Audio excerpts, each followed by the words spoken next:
Hermanos, buenas noches, que el Señor pueda bendecir grandemente sus vidas. Es un gozo nuevamente compartir con ustedes. Es una alegría tremenda que nuevamente estemos reunidos como congregación, como iglesia del Señor. El título del mensaje de esta noche es el siguiente: Jesús y el corazón humano. Jesús y el corazón humano es el título del mensaje de esta noche.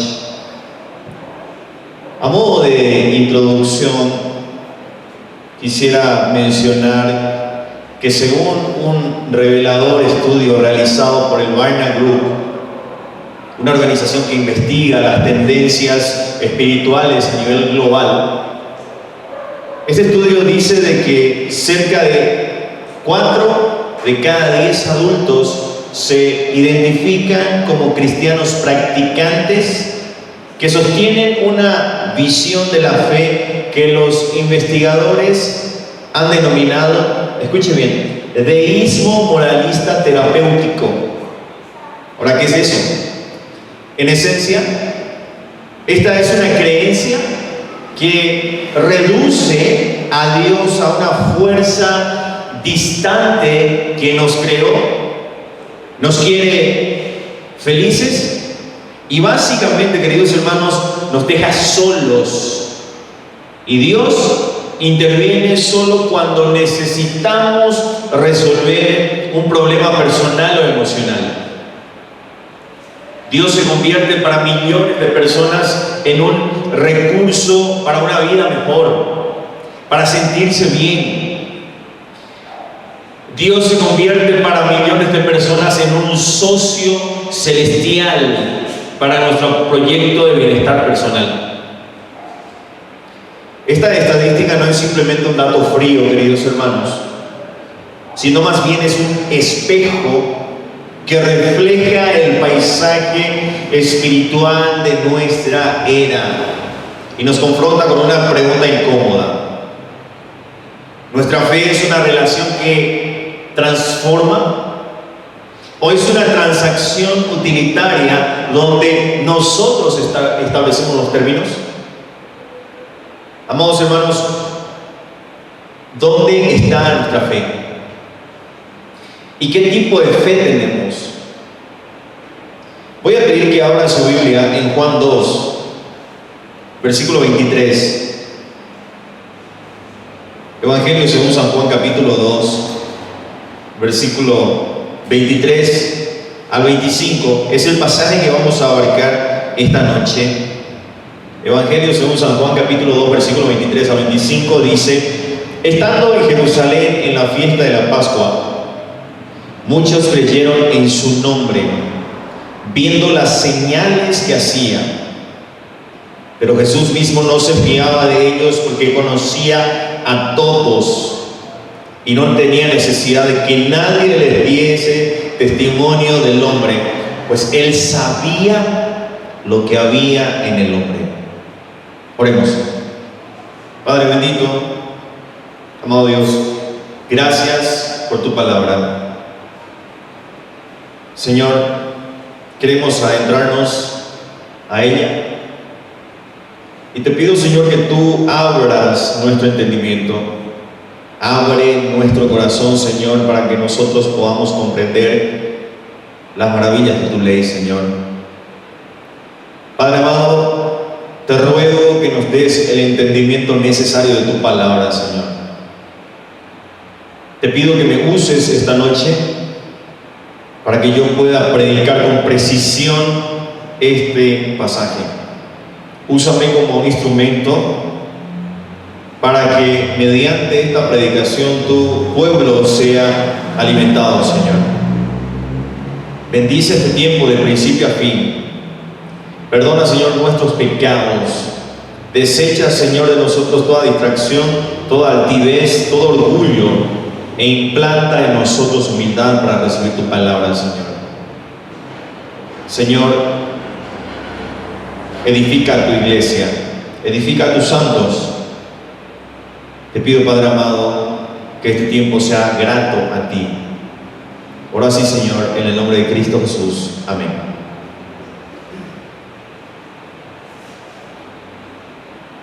¿Dónde está nuestra fe, queridos hermanos? Nuestra fe es una relación que transforma, como le mencioné hace un momento. O es una transacción utilitaria donde nosotros establecemos los términos. Esta pregunta, que parece tan moderna, es en realidad un eco preciso y desconcertante en las páginas del Nuevo Testamento, que aquí en un pasaje breve, pero de una densidad teológica abrumadora, vamos a ver que Dios encarnado, Cristo Jesús, conoce lo más profundo del ser humano. Mientras Jesús estaba en Jerusalén durante la Pascua, la multitud se agolpaba a su alrededor. La multitud estaba viendo las señales que hacía Cristo Jesús. La multitud estaba maravillada por las señales que realizaba Cristo Jesús. La Biblia dice que muchos creyeron en su nombre. Ahora, cualquier líder religioso, cualquier político de nuestra era, cualquier político contemporáneo, habría celebrado las cifras de aprobación que Jesús tenía en ese momento, porque la Biblia dice que muchos creyeron en su nombre. Cualquier líder religioso, cualquier político contemporáneo habría capitalizado ese fervor popular. Pero la reacción de Jesús es quizás una de las más contraintuitivas y reveladoras de todo el Evangelio. Él no se fiaba de ellos. Él no se confiaba a esa misma fe que Él mismo había venido a buscar. El teólogo y pastor John MacArthur dijo sobre este mismo pasaje lo siguiente: la fe que se basa solo en milagros es una fe defectuosa. Es una fe que quiere lo que Jesús puede dar, pero no necesariamente al que Jesús da. En otras palabras, la gente está obsesionada en este pasaje por lo que Jesús está haciendo, por lo que Jesús está dando. Ahora, esta noche nos adentraremos en el corazón de esta paradoja divina contenida en Juan 2, 23 al 25. Nos sentaremos en el banquillo de los acusados, no para ser condenados, sino para ser examinados a la luz de esta verdad. ¿Qué clase de fe, queridos hermanos, albergamos en lo más profundo de nuestro ser? ¿Qué tipo de fe? Es una fe que impresiona por su entusiasmo en los momentos altos, pero que se desvanece en la quietud de la obediencia diaria. La fe que tenemos es una fe que busca la mano proveedora de Dios, pero que rehúye la cara demandante de Cristo. Estamos construyendo, queridos hermanos, nuestra vida espiritual sobre la arena movediza de la emoción y de lo espectacular. Estamos construyendo nuestra vida espiritual sobre la roca firme de quién Él es, incluso cuando aparentemente Él está distante. Te invito a que, más allá de las estadísticas y tendencias, permitas que la mirada de Jesús, que todo lo sabe, que todo lo discierne, penetre hoy en lo más profundo de tu corazón y te lleve a una confianza que no se basa en lo que ves, sino más bien una confianza de que en el hecho inquebrantable de que Él te está viendo. Él te ve, Él te conoce, Él sabe. Él conoce completamente de ti. Y aún así, lo más maravilloso de esto es que, a pesar de que Él nos conoce, de cómo somos, nos ofrece su confianza. Quiero desarrollar 3 puntos con ustedes esta noche. El primero, la fe superficial del hombre. El primer punto que quiero compartir con ustedes es el siguiente. siguiente: la fe superficial del hombre. Fíjese nuevamente lo que dice el versículo 23. Estando en Jerusalén en la fiesta de la Pascua, muchos creyeron en su nombre, viendo las señales que hacían. La escena que se describe en el versículo 23 parece, en una lectura superficial, el clímax de cualquier ministerio. Cualquiera anhelaría este momento. Una multitud que cree en el nombre de Jesús ante las señales que éste realizaba. Era ideal el panorama. Sin embargo, haciendo una exégesis cuidadosa del texto, nos revela que hay grietas en este entusiasmo de la multitud. El verbo creer aquí está usado en un sentido inicial e incompleto. Esto aquí está denotando una aceptación basada únicamente en lo espectacular, en el poder milagroso manifestado por Cristo Jesús. Ahora, el creer aquí no surge de una comprensión profunda de la persona y de la misión de Cristo Jesús como el siervo sufriente, sino más bien la fe aquí ocurre desde un asombro espectacular por lo que Cristo estaba haciendo. El contexto inmediato aquí es crucial. Jesús acaba de purificar el templo, como hemos visto en el mensaje anterior, de los versículos 13 al 22. Él acababa de purificar el templo, anunciando con un acto de autoridad mesiánica la llegada de un nuevo orden de adoración. Pero la multitud no capta el significado de esto. La multitud se queda maravillado con el qué de los milagros, sin penetrar en el quién y el porqué de quién los realiza. La fe de esta multitud es una fe condicionada al beneficio visible. La fe de aquí, de esta multitud, es una fe a la solución de las necesidades inmediatas. Es una fe que quiere la liberación sin el libertador. La fe que tenía esta gente era una fe condicional. Ellos querían liberación sin el libertador. Ellos querían sanidad sin el sanador. Ellos querían pan sin el pan de vida. Entonces, este pasaje apunta directamente a Cristo como el discernidor de los corazones humanos. Él aquí está revelando una verdad fundamental sobre su misión.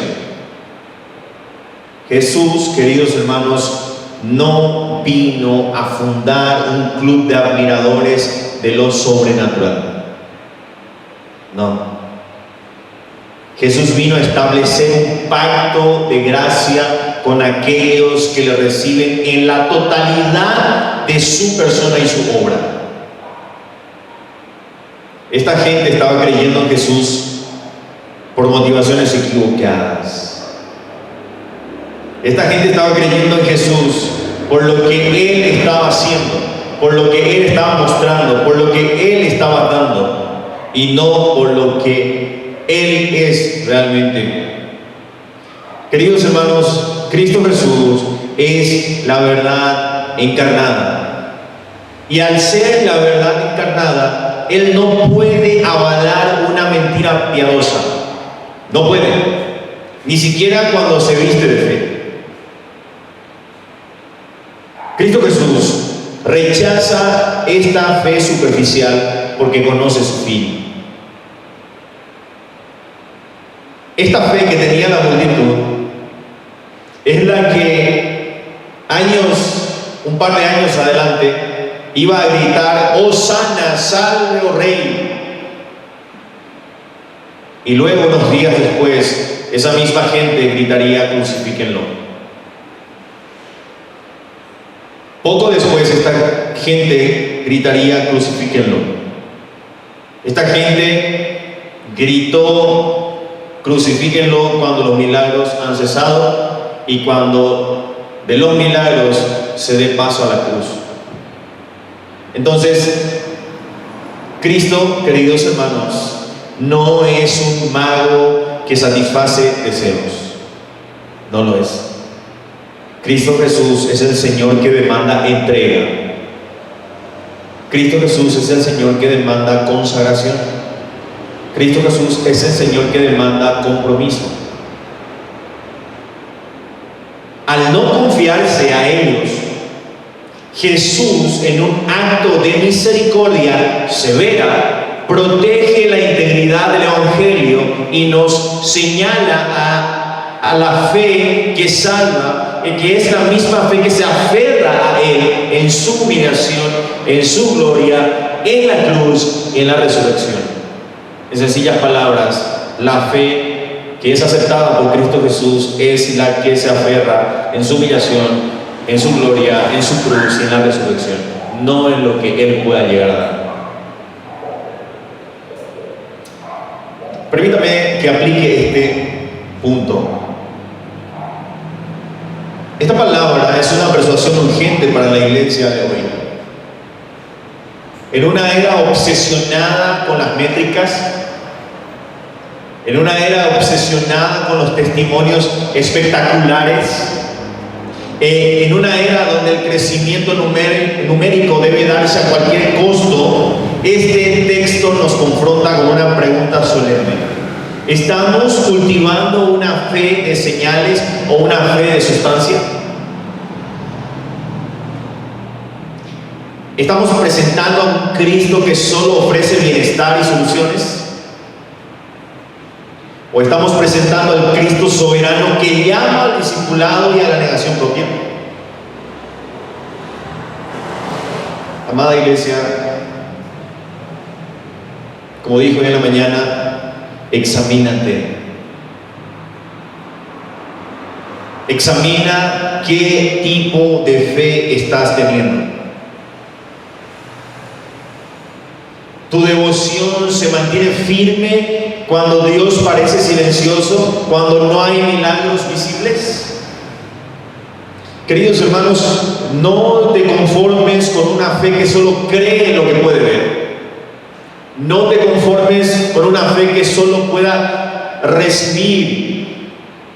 Clama por el don divino de una fe que se aferra a aquel que, siendo invisible, es la única realidad visible. Que nuestra adoración, queridos hermanos, no se base en lo que Él hace por nosotros. Que nuestra adoración no se base en lo que Él pueda hacer por nosotros, sino en quién Él es para nosotros. El Señor, que conociendo nuestra superficialidad nos invita a una confianza más honda con Él. Confiemos en Cristo Jesús, por quien Él es, no por lo que Él pueda llegar a darnos. Esa es la fe que Cristo Jesús aprueba. Y esta gente estaba creyendo en Cristo por los milagros, no por la persona misma. En segundo lugar, quiero compartir con ustedes lo siguiente: el conocimiento absoluto de Jesús. El conocimiento absoluto de Jesús. Fíjense lo que dice el versículo 24. Pero Jesús mismo no se fiaba de ellos porque conocía a todos. Este versículo 24 presenta la respuesta divina a la fe superficial. Las Escrituras dicen: pero Jesús mismo no se fiaba de ellos porque conocía a todos. Este texto revela una paradoja profunda. El verbo fiarse es el mismo que se usó para describir la fe de la multitud en el versículo 23. Mientras ellos creían de manera defectuosa, Jesús no confiaba en esa fe. No se confiaba de ellos. Queridos hermanos, este texto enfatiza que Él conocía a todos. A todos. El conocimiento de Cristo denota un conocimiento por experiencia, de manera directa y de manera completa. No ha sido solamente una información superficial. No es que a Cristo le dijeron, ¿sabes Cristo? Esta gente es así. No, Él conocía a todos internamente. No era que Jesús estaba desconfiando por temperamento, sino más bien, Él estaba con un discernimiento que era perfecto. Él veía más allá del entusiasmo momentáneo. Él veía más allá de ese entusiasmo momentáneo y percibía con claridad absoluta las intenciones no redimidas. Él conocía no solamente estas intenciones no redimidas, también conocía la inconstancia latente de las personas que creían de manera superficial. Él evidentemente conocía el corazón no regenerado que se escondía detrás de las aclamaciones. Lo entendía, lo conocía, lo sabía. Este conocimiento de Cristo no era reactivo, más bien era proactivo y esencial a su naturaleza. Ahora, teológicamente, este conocimiento absoluto apunta directamente a la deidad de Cristo y a su papel como el verdadero juez y salvador. Este pasaje es un pasaje donde podemos usar para defender la divinidad y deidad de Cristo. Aquí vemos la omnisciencia de Cristo, conociendo el corazón humano, conociendo lo más interno, lo más íntimo del ser humano. Jesús no era un profeta más que necesitaba consultar al Padre. No lo era. Él mismo posee la omnisciencia divina. Él mismo conocía a todos, dice las Escrituras. Este atributo, que en otros contextos podría resultar aterrador, se revela aquí como un acto de profunda misericordia y fidelidad. Jesús no se confía a una fe falsa porque es fiel a la verdadera naturaleza de la relación salvadora. No se confía. Queridos hermanos, Cristo Jesús no funda su reino sobre una fe falsa. No. Cristo Jesús es el segundo Adán que, a diferencia del primero, conoce perfectamente lo que hay en el hombre, lo que hay dentro del hombre, y aún así decide amarlo y dar su vida por él. Es lo maravilloso de la gracia. Aún conociéndonos de cómo somos, el Señor ha decidido redimirnos por su sangre preciosa. Queridos hermanos, el rechazo de Cristo a esta fe superficial es en realidad el primer paso para hacer posible una fe genuina. Él no acepta una imitación porque anhela una fe real para su pueblo, una comunión inquebrantable basada en la verdad y la gracia, y no en el engaño y el emocionalismo.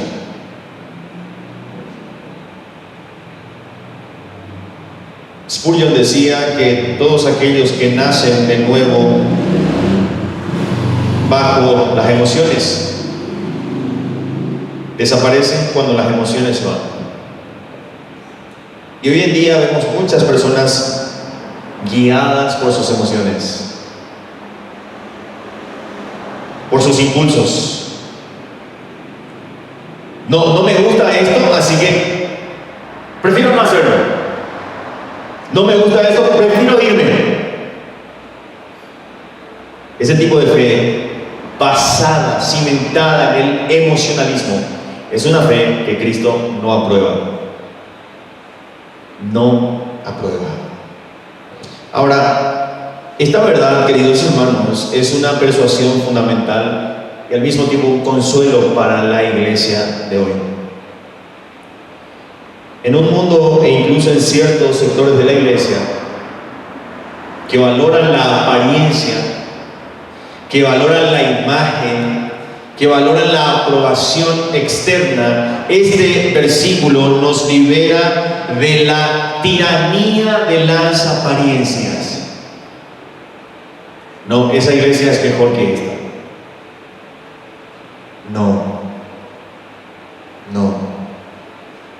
No es así. No necesitamos mantener una fachada de perfección ante Cristo. No. Él ya nos conoce por completo.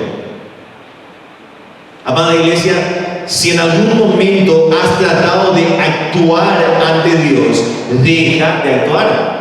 Sencillamente deja de esforzarte por impresionar a Dios con una devoción forzada. ¿Por qué? Porque Él te conoce. Él sabe cómo sos.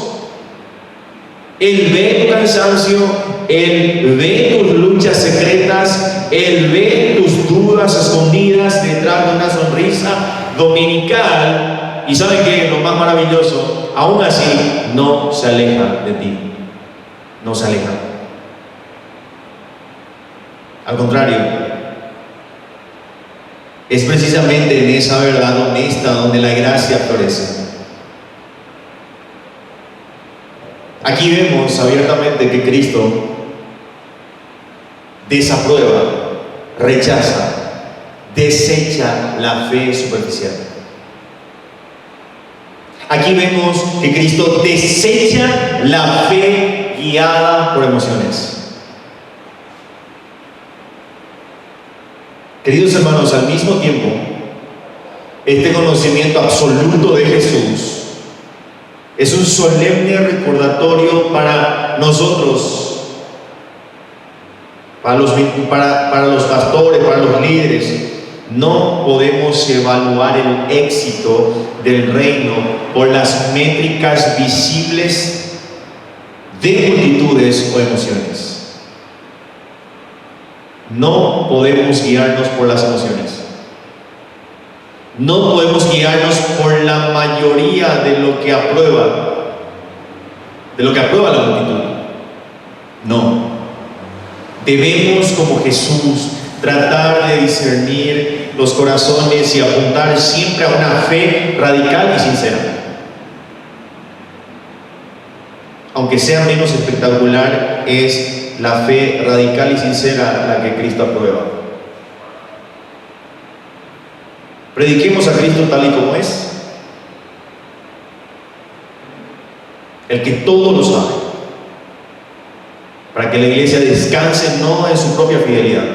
No descansamos en nuestra fidelidad, no descansamos en nuestros programas, no descansamos en nuestros programas, no descansamos en nuestros líderes, descansamos en aquel que, conociendo totalmente todo de su iglesia, nos amó hasta el fin. En eso descansamos, en lo que Cristo ha hecho con nosotros, no en lo que nosotros podamos ofrecer a Él. Entonces, hay que tener mucho cuidado de qué tipo de fe es la que estamos teniendo. ¿Estamos teniendo una fe que está siendo aprobada por Dios?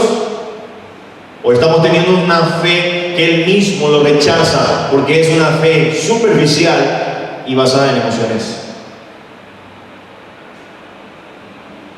¿Qué tipo de fe tenemos, hermanos? ¿Es una fe que construye, que transforma? ¿O es una fe basada en lo que yo siento? En lo que yo creo que es justo, en lo que yo creo que está bien. En tercer lugar, quiero compartir con ustedes la necesidad de una fe verdadera. La necesidad de una fe verdadera. Fíjense lo que dice el versículo 25. Y no tenía necesidad, Cristo no tenía necesidad de que nadie les diese testimonio del hombre. pues Él sabía lo que había en el hombre, la necesidad de una fe verdadera. El versículo 25 profundiza en el conocimiento divino de Jesús con una declaración abrumadora. Dice, no necesitaba que nadie le diera testimonio acerca de los hombres, pues Él sabía lo que había en el interior del hombre, lo que hay en el interior del hombre. Ahora, este texto revela su carácter absoluto e íntimo.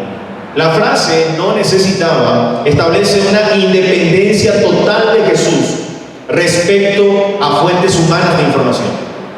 Jesús no necesita que nadie le pase información acerca de una persona, porque Él conoce a cada persona.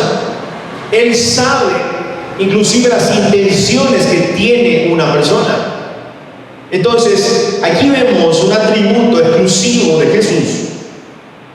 Vemos un carácter absoluto e íntimo. Él no necesitaba. Él tenía una independencia total respecto a las fuentes humanas de información. El conocimiento de Cristo, queridos hermanos, es autónomo y soberano. No necesita de ningún agente externo para saber lo que hay dentro de cada corazón. No necesita. El término testimonio aquí señala que Él está por encima de cualquier proceso de verificación externa. Él no necesita ir indagando currículums de las personas. No, Él conoce perfectamente cada corazón, cada intención del corazón humano. Pero la culminación está en la razón final. Él sabía lo que hay en el interior del hombre. Aquí una palabra interesante, sabía. El saber de Cristo implica un conocimiento progresivo y completo, una percepción continua de la realidad más oculta. No hay nada que se le pueda ocultar a Cristo. No hay nada. Somos totalmente transparentes ante Él. La expresión lo que hay en el hombre es crucial aquí. No se refiere solo a acciones visibles, sino más bien se refiere a la naturaleza interna, las motivaciones más profundas del ser humano, a los rincones más ocultos del corazón, donde se anidan la incredulidad, donde se anidan el egoísmo, donde se anidan la autosuficiencia. Jesús, hermanos, penetra más allá de la máscara religiosa y discierne la verdadera condición espiritual del hombre.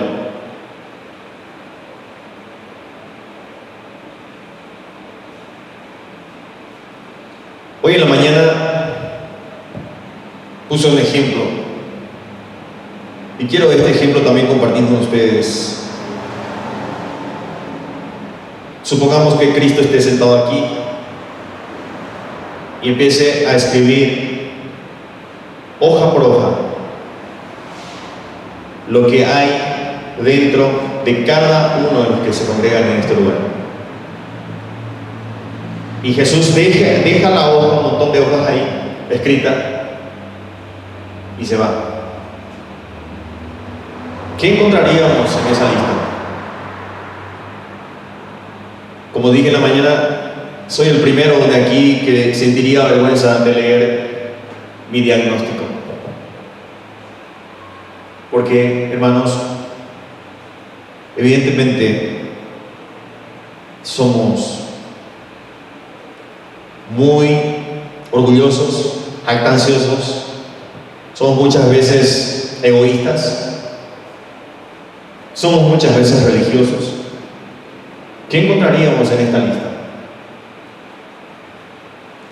Este conocimiento perfecto apunta a Cristo como el único fundamento posible para una fe verdadera. Él es el único. La fe auténtica no nace de la autoconfianza, no nace de la evaluación positiva de nosotros mismos. Yo soy bueno, no.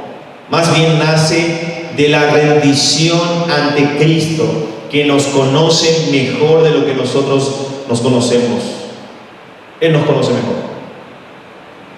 La cruz, queridos hermanos, es la demostración máxima de este principio.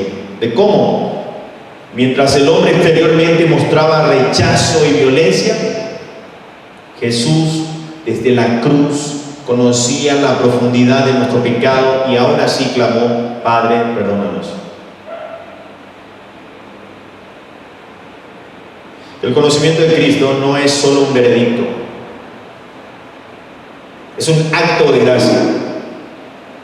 Él sabe lo que hay en el hombre y ahora sí decide redimir. Qué maravillosa gracia la de Cristo. Conociéndonos de cómo somos, Él decidió redimirnos, Él decidió salvarnos, Él decidió morir por nosotros en la cruz del Calvario, a pesar de lo que somos, a pesar de cómo somos.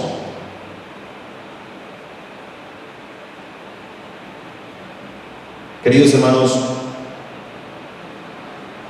la fe verdadera es la que descansa no en nuestra capacidad de autoengañarnos, no en nuestra capacidad de mejorar, sino más bien descansa en la obra de Cristo, que conociendo nuestra miseria, que conociendo nuestra pecaminosidad, que conociendo nuestra bancarrota espiritual, Él nos declara justos.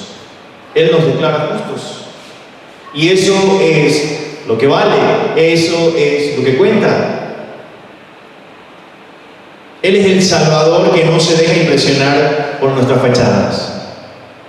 Él no se deja engañar por nuestras fachadas. Ahora, esta verdad es la persuasión más urgente y liberadora para la iglesia hoy. Hermanos, dejemos de construir una fe sobre la arena movediza de nuestras emociones. Dejemos de construir una fe,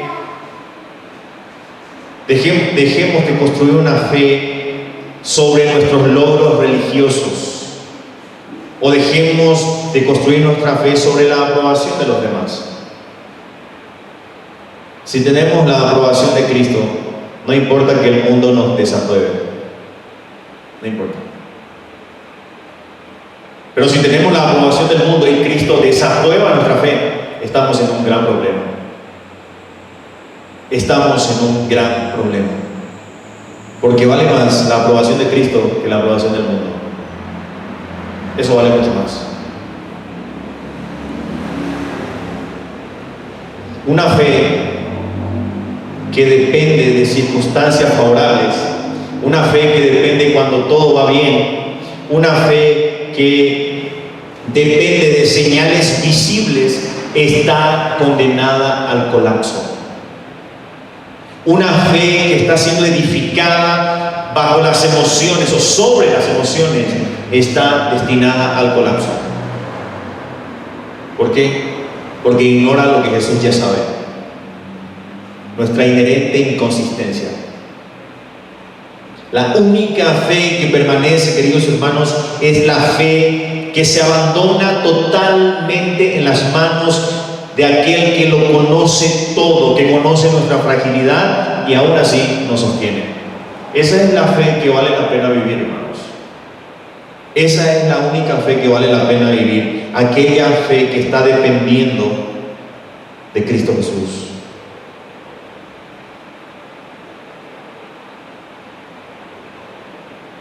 Si en algún momento has intentado mostrar una fachada de tu vida o en tu vida, has intentado esconderse, iglesia, Él ya te ve. Él te vio. Él conoce tus luchas secretas. Él conoce tus dudas no confesadas. Él conoce tus fracasos escondidos. Conoce. ¿Y sabe qué? Lo más maravilloso de esto es que Él te ama inalterablemente. Deja de actuar delante de Dios y empieza a descansar en su conocimiento completo de ti. Que tu fe, querido hermano, no se base en lo que tú puedes llegar a hacer por Dios. que tu fe se base en lo que Cristo, el que todo lo sabe, el que todo lo soporta, ya ha hecho por ti. Ven a Cristo con honestidad, reconociendo que solo en la luz de su mirada, que todo lo discierne, encontrarás la paz de ser plenamente conocidos y plenamente amados por Él. Hermanos, en conclusión, hemos sido confrontados con la palabra hemos sido confrontados por la palabra frente a la fe superficial de la multitud, basada en lo espectacular y lo utilitario. Se alza la figura de Cristo, el discernidor de corazones, que no se confía a una admiración pasajera. ¿Sabe por qué? Porque Él conoce la profundidad de nuestra condición humana. Él no rechaza al pecado, pero sí desenmascara toda imitación de fe,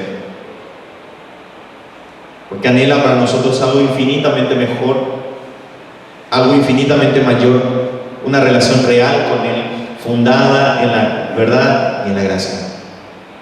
Por tanto, hoy no salgas de este lugar simplemente con un concepto nuevo. Sal con una decisión. Delante de Cristo, que todo lo sabe, te invito a hacer una de estas dos cosas. Primero, si nunca has venido a Jesús de verdad, venga a Él ahora mismo. No vengas por lo que puedas obtener de Él. No vengas con una lista de peticiones. Ven simplemente porque Él te conoce. Ella sabe de tu orgullo, de tu historia secreta, de tu incredulidad. Ven y reconócelo. Puedes decir: Señor Jesús, tú me conoces completamente. Yo me rindo a ti. Confío en que tu muerte y resurrección son el único pago por mi pecado. Recíbeme no por lo que yo soy, sino por lo que tú eres, el Salvador que acepta a los que te son conocidos por completo. Y segundo, si ya le conoces, hoy es el día de dejar la religiosidad. Deja de intentar impresionar a Dios y a los demás con una espiritualidad de fachada. Tu fe tiene que ser una fe genuina. Baja tus defensas en tu tiempo a solas con Él. Y puedes orar diciendo: Señor, aquí estoy. Tú me conoces con mis luchas, mis dudas, mi fragilidad. Lléname de tu espíritu para que mi fe no descanse en señales, sino descanse en tu persona.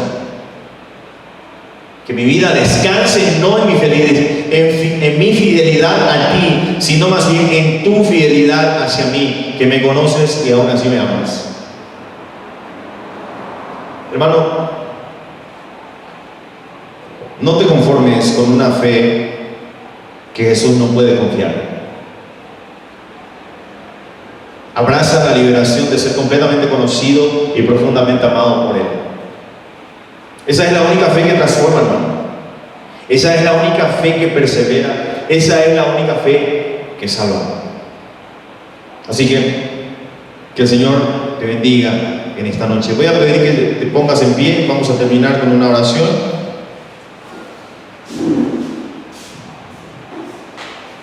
Oremos. Padre celestial, amado Dios, gracias por esta noche, Señor, de acceso a tu palabra. Te pido, Padre amado, que tú puedas trabajar en nosotros. Tú nos conoces, Señor. Tú, Señor, conoces hasta las intenciones de nuestros corazones.